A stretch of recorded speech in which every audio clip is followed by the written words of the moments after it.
দোস্ত, তোমরা যেমন ইরান আর আমেরিকা চুক্তি হন না কেন জানো? কারণ হয়েছে ওইখানে সুদি ইউনুস নাই। ওইখানে সুদি ইউনুস নাই, তারা দেশ বিক্রি করতেছে না। যেমন আমরা ধরো দেশ বিক্রি করে দিছি, কারণ আমাদের দেশে একটি গৃহপালিত সরকার আছে, গৃহপালিত বিরোধী দল আছে। এই জন্য আমরা পাইছি আমাদের সুদি ইউনুসকে দিয়ে আমরা আমাদের চুক্তি করাইতে পাইছি, কারণ ইরানে নাই। এখন ইরান আর আমেরিকা চুক্তি হইতেছে না। আমি আগেই বলছি যে আমাদের সুদি ইউনুসকে নিয়ে টামটাম বাইয়াই আমাদের সুদি ইউনুসকে নিয়ে ইরানের উপদেষ্টা বানাইবার দরকার আছিল, কিন্তু সে বানাই নয়। এখন পাইছে পারে নয় চুক্তি করতে।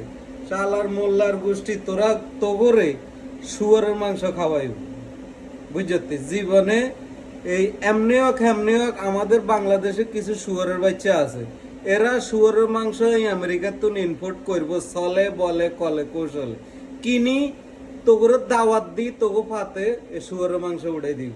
যদি ন উড়াই দে, যদি কোনো একদিন ন বাইর হয়, তুই আমারে কই যা এই সময়। আল্লাহ হাফেজ।